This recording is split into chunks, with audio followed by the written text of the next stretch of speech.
Bon, Manu, sikoyo, Manu, oizali deuxième partie na biso Manu, o fongo la biso, bazombo wana, ba uteki na sitasi. Ba komi kuna na bagimbangu na baingwala, tina na gimbaseke, ba komi ndenge nini, tina banjili kuna. Voilà. Bazombo wana, bazala ki soki amoni ke akomi na mbongo ya moi bien, alingi azala na place me balé. Alors, à songer que place où il y a Zakaliboso, soit à vous comme un commercial, à tika batu bazo louer place où ana, il faut pour ça n'est pas moussous. Ou soit à yambi bandeko, ou yalingi bandeko, on a base à la peine c'est comme moussous. Allez, moi za na bangwa na lingwala ou bien na barumbu ou bien na zone de Kinshasa ezate, ba pour ça ni ba bandaki nanu na kasavubu, ou ba benga ki dendal. C'est ça. Ba vandi na dendal. Poussani ba vandi na ngiringiri. Exemple par enani balabalo yo Nyangwe. C'est ça. Ko banda côté à 109 kuna ti na rond-point Kalembelembe. C'est ça. So ke wana omona kabamba le pa epesi mu Congo eza vide. C'est ça. Nyangwe na ngambo mususu banda ko poussani ti pembe na makadam. C'est mais na o epesi mu Congo na kabamba eza vide. Oui. Donc place wana bato bazala ki place wana l'État et à l'air l'État et à Belge. C'est ça. À l'ingaki il faut agrandir avenue et comme on a des sens. C'est ça. Ça la monde ba boulevard ezala. Ezala. A razaki ba mapango wana nyo surtout ezaki wana. Ake utia bango wapi? Ake utia bango na ngiringiri. C'est ça. O bakala na avenue na école de ngiringiri. OK. Ngiringiri. Ouais. Banda na makala ngunza. Ti na avenue à Sosa. C'est ça. Vide o esalama wana. O esalama na Nyangwe. C'est ça. Bango nyonso bakende kotia bango place wana. Na ngiringiri. Ba utaki na lingwala. Donc c'est que ngiringiri bani bongo. Ngiringiri e bandi bongo. Ah. Tango e bandi à partir de place wana e bandi siko kozonga ti côté à Kimpwanza. Oui. Et kokoma ti kota Kimpwanza. Na ngambo kote oyo eza ONL, Office National de Logement. C'est ça. L'État seconde a eu place wana tongi bandako ya matériaux durables. C'est ça. Pour na otia ba cadre par exemple ya Onatra. C'est ça. Ba cadre ya Éternel Desailly. Ba tiaki bango place wana. Donc, Office National de Logement, mutu o azana mbongo, ndenge ezalaki pa na biso awa to benga mortgage. Mortgage, yeah. Alors, batu bazwaki ba mortgage ebele ezalaki bazombo. C'est ça. Parce que bango bazalaki na mbongo. Na mbongo. Bazwaki bandako wana, ezalaki na décence ba obenga ngo ba musuta muso ba obenga ngo fonds d'avance. C'est ça. Banda so yoki ndako ya fonds d'avance. Et bien ko lobake, o pesi ndambu obandosili sandambu mais l'état ça c'est là on ndako déjà al bazombo balongwe lingwala balongwe sitas bake place wana na ONL na bandako wana Office National de parce que bazaki na mbongo à cette époque na bango ya pesa deposit ndenge to lobakawa après azwi ndako wana et comme yaye abandosili sambongo malembe kulutu limsanga nano na question na tu na yo pa yo komi wana. Parce que Office de Logement wana ezalaki compagnie moko ya ba Congolais. Voilà, il y a l'État à cette époque. Mais au lobby kamo keno ba oyo bazo soma ndako ngo ebele ezalaki ba Angolais. Voilà. Sikoyo tango wana ba Congolais bakina mbongo te. Congolais azaki na mbongo mais bongo salaire na moto azo sala commerce avancé, c'est différent. Donc ba Angolais ba lekaki bango na commerce na ba mbongo. Voilà. Et voilà. Alors, o bazala lokola ba cadre supérieur ya ba compagnie. C'est ça. Congolais. Bango pe ba kendeki place wana. Ba bali pe ko so pe. Ba zo ki pe place wana ba habiter place wana ensemble na bangolais. C'est ça. Quand tu zo lo bangolais, tu zo ko lobake, mutu nyonso ressortissant ya Angola. Azala ba Congo, Makela, Damba wapi mais Angolais. Non mano, tango le bien Angolais, vous avez englobé et colonisé surtout Angola. Mais tango le bien Muzombo, vous avez parlé sur banani. Tant on a zolo ba muzombo donc bato o ba utaka na Makela luzombo Ok. Et si quoi ils ont moi confusion moké. Sur balobi muzombo. Et les koloba bato bauta na makela muzombo. Makela eza lokola municipal. Na municipal azana ba commune et belé et s'étendre place wana.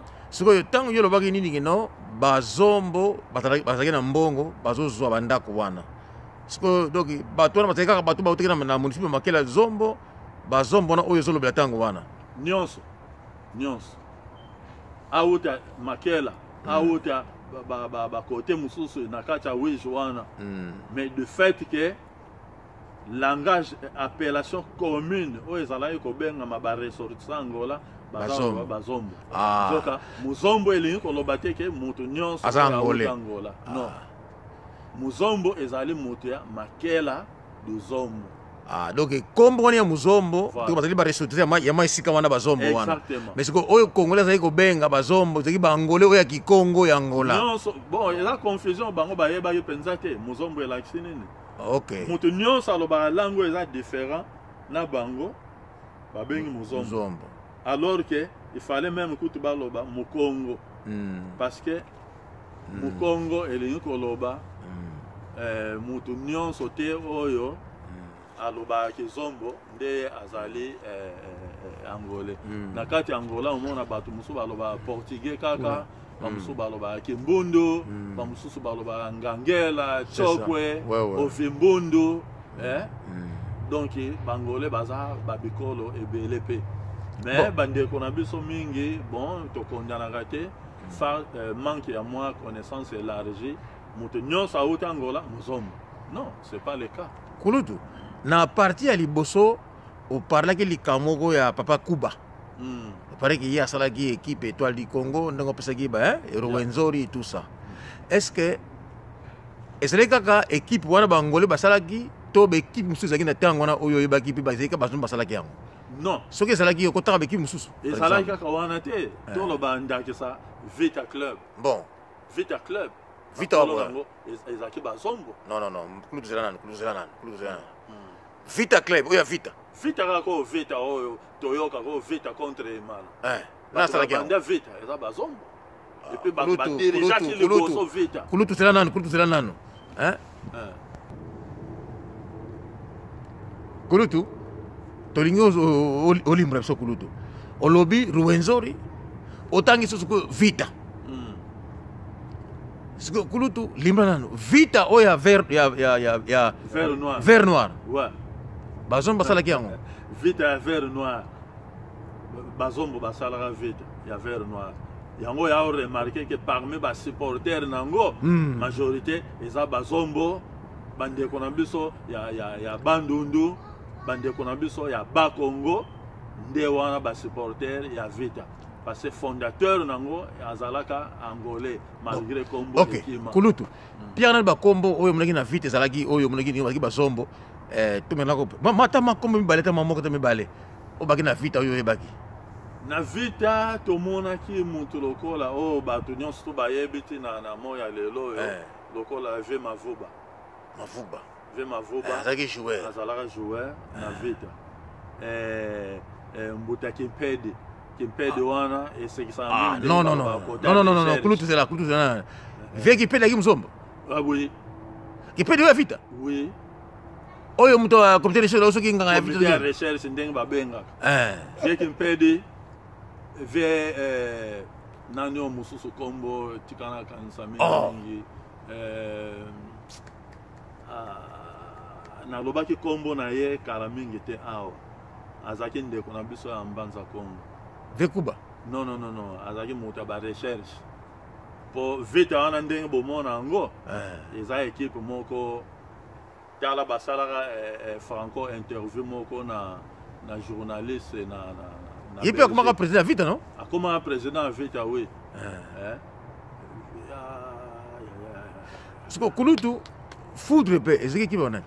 Foudre bazaki mélangé.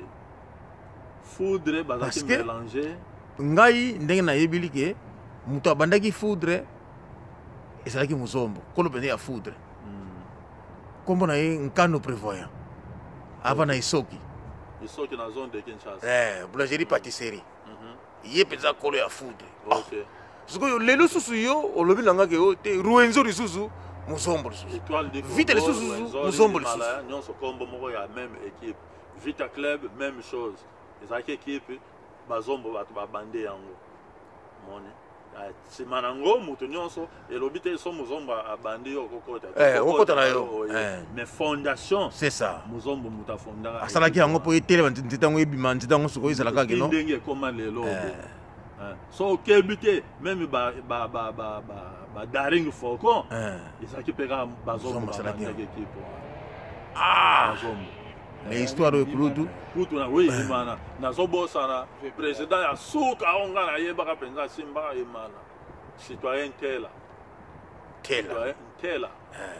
Citoyen Tela azalaka PDG directeur ya compagnie à Marsavco. Banga na sala pe. Oui. Donc citoyen Tela azalaka pe président ya imana. Azaki pe ndeko na biso. Angolais susu. Oui.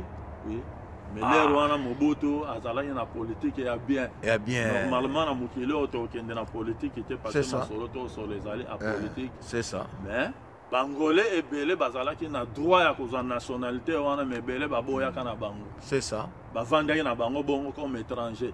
Mais bakoya pour kozwa nationalité parce que babotami wana bakoli wana babalani wana makambutu. Koya te me kobota manakata mabele wana. Baboya qui n'a pas de nationalité pour raison oyo mutu na mutu ayebaki. Heureusement nous avons bendenga sala makambo na ye. Sikoyo Kulutu natana question moko na tuno mususu. Question penza oyo na lingi yo olimbolela ngai. Sikoyo bangolais nini esalaki ke bazala facilement accepté na Congo. Esalaki nini? Bangolais est-ce que lakini makambo moko ya grave to bonté na bango te makambo nini c'est parce que na mboka na yo ni makambo facile mabo ekate opesi makambo to na kosala mais ezalaki nini bapesa ngombe ba liberté moko ya makambo nini basala ezalaki nini angolais. OK, explication likambo wana réponse na pesa yango mapele ya Kinshasa d'abord et pas capitale ezwami ya Congo mobimba. Oui, ezana no mapele ya Bakongo.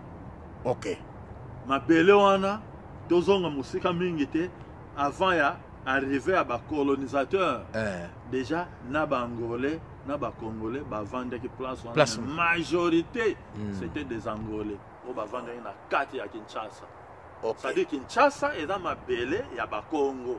OK, so to lobi ba Congo na ba Congo ya Angola ba Congo ya Brazza ya Gabon bangonde ba kolo ma belé wana ya Kinshasa. Donc il y a Royaume Congo donc. Exactement, Royaume Congo. OK, alors tant que Royaume Congo est existé capitale ya Mbanza Congo eza kozwa nani ba orientation nango na mokonzi oyo ayebaki ke ndenga na vandi awa nazo ko diriger centre oyo ya Royaume Congo. Les wana division au Brazza et pas Angola et pas Kinshasa et pas ezalaki te. OK, Congo nyonso avandaki esika moko. ezaki parti ya Royaume Congo donc on peut dire parti na bango kaka. Parti na bango. Mabele na bango kaka. Mabele na bango. OK. Donc liberté so tali bien. Matadi wana ezaka déjà Angola. Mais eloko ni nesalama parce que ya makambo na ninga na lo ba portugais azaki mingi makasi na commerce mais na côté ya ba makambo mususu administration géologie bazaki penza matadi batie frontière ya mabaya. Oui, entre Congo na Angola. Batie frontière mabaya tango baye ko Kabola République démocratique du Congo na Angola na Congo Brazza ba français bazui Congo Brazza ba portugais bazui Angola ba belge bazui parti ya Kinshasa. Alors frontière oyo ba portugais batiaki ya mabaya epoli tango belge moto amona musika ye avancé ayibi ndambo ya mabele ya Angola akotango na Congo. Bon, Kulutu. So tali matadi wana ezakana Angola ba ba banana. Oui, parce que ba makolo tout sigo de. Ezakana ngo parti Angola mais Kulutu à partir de 75 à partir de 75 pourquoi Angolais parce que ko vider Congo parce que na Angola. Est-ce que ni les sala ki bongo kuna na Congo parce que vivre malamu te poka kambala moko na kozonga ezalaki souhait na bango to parce que c'est la indépendance c'était quoi? eza makambo mibale ya malamu na oloba ngo nsima ya mwa mabe yango na oloba liboso. Oui. Comportement ya bandeko na biso mpe ya Congo vis-à-vis ya bangolais ezalaki mpenza kitoko mingi te. C'est ça. Ba-appropria bamapango ebele ya bangolais. Ok. Voire même baboma mpe bamosusu. Babilanga ebele ya bangolais bazwa yango na ndenge mpenza ya makasi. Alors attitude wana esepelisaki mingi mpenza te. Na loba eloko moko eza nango makambo eseleka nango elengi mingi te mena loba ngo kaka. C'est ça. Biso kutu na âge ya biso tango tozo kosala. Je me rappelle un jour touta musala na Marsavuko. Ouais. Vers 16h 17h tokomi kana ndako boye kana lingwala wana. Tokuti ba mama bazolela. Mais ba mama bazolela eloko ni babe. Ah! Commissaire de zone asili ki alobi lelo bazombo nyonso bazokende Angola. Bazombo bango bakende Angola. Na poko oyo bakende Angola sans préparation alobi. Il faut bakende. Bon. Maman ngonani, maman obatiaki commissaire de zone ya Lingwala. Lerwana Saint-Jean est commis déjà Lingwala. Lingwala, c'est ça. Na oloba kombo na ye passé ça. Oui, le ba kombo na kulu.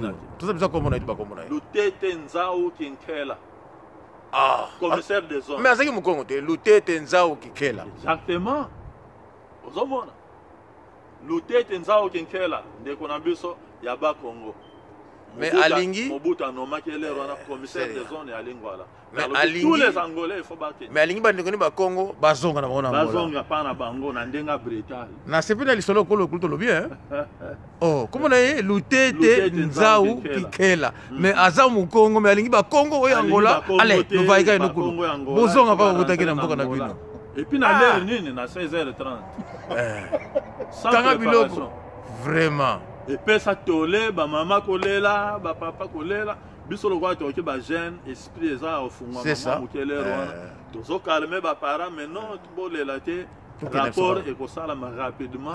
Tokena biso. Du fait que na kati ya Kinshasa wana tozaki pe na bambuta mususu pe bandeko na biso. Bazaki pe ba relation pe ya bien lisusu na présidence. Alors diligence et tambola mbango les rwanda zandenge comment les lots que moto tout téléphone les rwanda moto pensa sala déplacement ya mbango te mongalemo sans audience à comment wana que naie de la part de quelqu'un na loba kombone te po aki vient na biso aki pe na présidence les Camerounais oh mais non maintenant c'est quoi kuna commissaire de zone azoko menacer bazombo nyonso faut ba kende kaka lelo ndenge tozabo na pourquoi o kaka liye kutu ndenga kende ite mongale makoma kuna kota ba 18 na ndambo. C'est ça. Kaka na 18 il faut batanga bisaka ba kende lero ba jeune père bato bazoko sala mwa loi. Oui oui, ba jeune père. Mais c'est balobi bazombo lelo ba kende ba mususu ko seka. Seka. Bo seka bazombo. Na muzombo. Bazo benga na bino lelo. Mais ba benga na biso kana poko boba. Non, il faut bokende.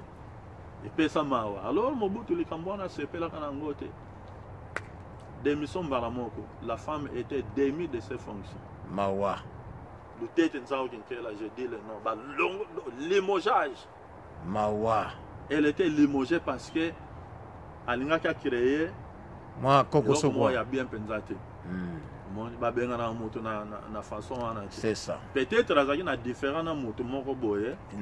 Il y a généralisé. Il y a bazon mignon, il faut pas payer. Oui, oui.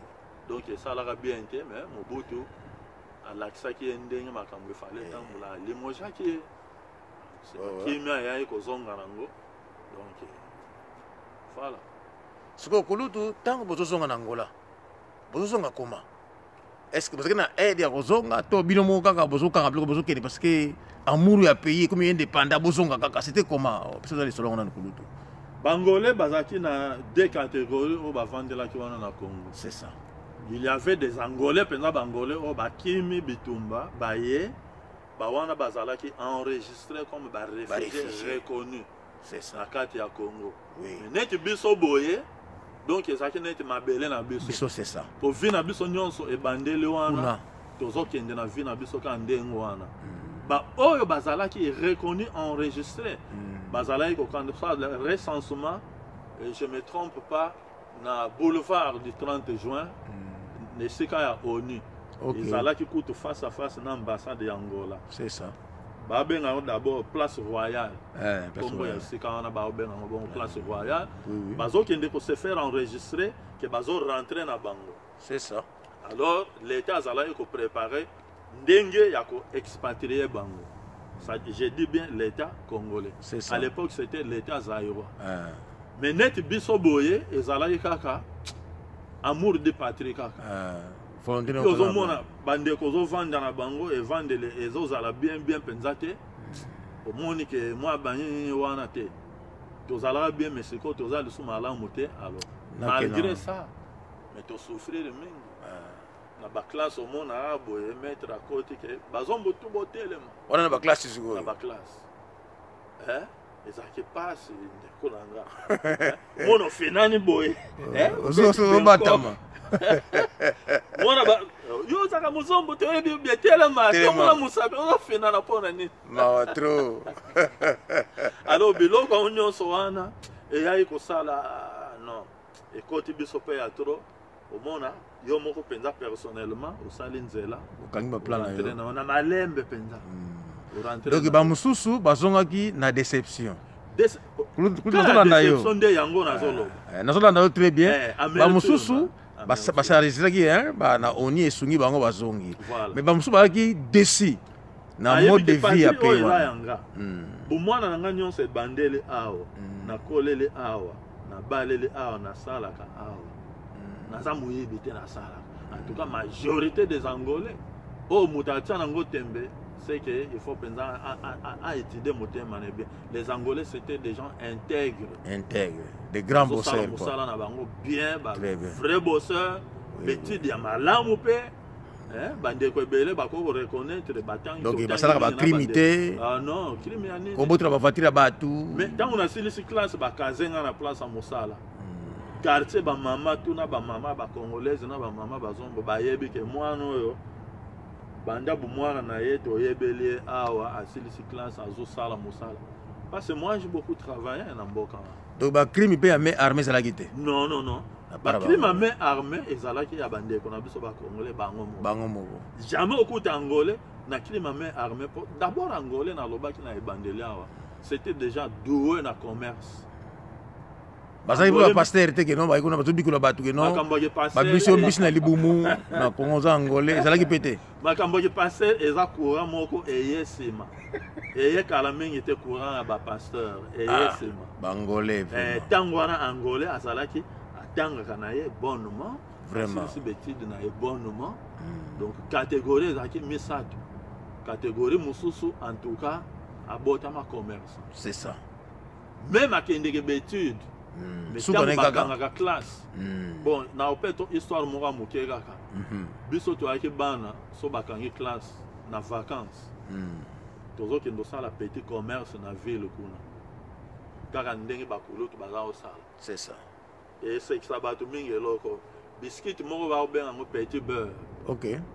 petit beurre wana nasombi 2 paquets ya petit beurre nazokota nango na babistro bato mususu azomela masanga ye famu alinga mo alia quelque chose moi petit grignoter moi quelque chose otie paquet bo abimisi nombre ya biscuit ye moko alingi azotiango na monoko mwa chakula na sani yo simbi bo akwesi quelque monnaie oleki oke na mesa mususu osali boye azwi biscuit nombre ya alingi akwesi quelque monnaie oleki vraiment mais paquet ya biscuit wana tango osili sango oye okonte mbongo na ndako et puis monsieur Lombon il y a 2 paquets vraiment il y a 3 paquets il y a petit beurre je souligne petit beurre tous sont bango wapi na libre service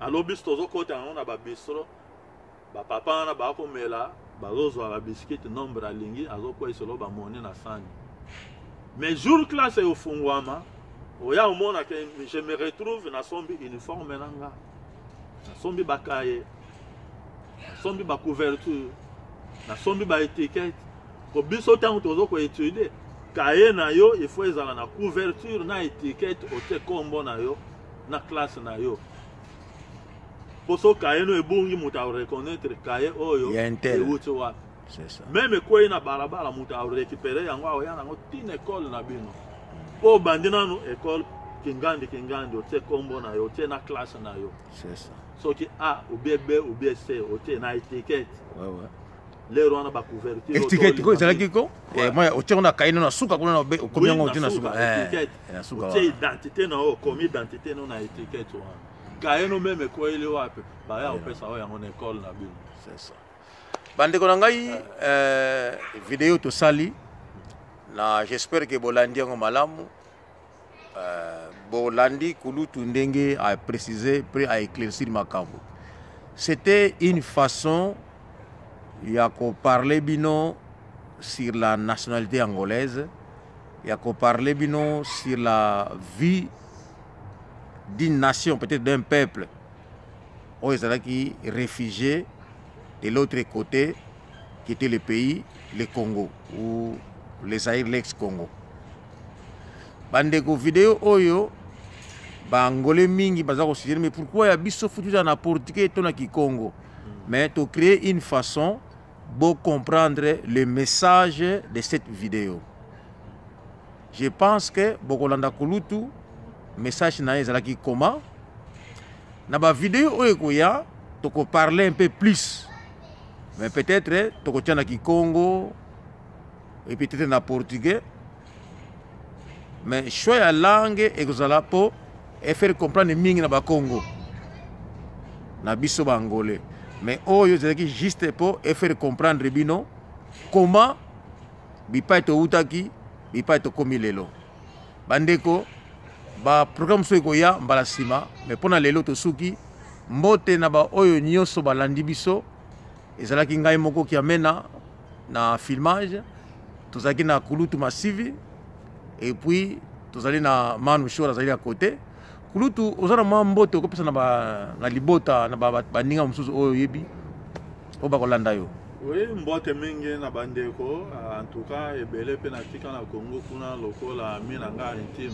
pour biso vraiment tozaki social mon premier vrai ami azaki Moloba Mabika Jean-Pierre donc na kendolia epa na bango le muso na lali kuna yepa na biso alali kuna Mabika Jean-Pierre na buta soki un jour nzamba osala alanda vidéo oyo aomona moto na ye kuna ba ko benga nga pele c'est ça to beta bale na niveau moko ya osaka na to beta na ba équipe ba FC Riki ba Pakita ba Ruenzori ba Imana ba Vita pour ba Vita mikepe sala mangana na l'équipe tout ndenge za na stade na lingwara pe équipe on ka ya ndengo na mike sala ma to beta bale kuna na ko pesa mbote na bandeko nyonso tozana bango na kati Angleterre bandeko musu bazana ba France un jour ba mona vidéo oyo ndeko na bino ye oyo mokili olanda ngo kulutu naza homme de Dieu nazali pasteur lelo to vandi en Angleterre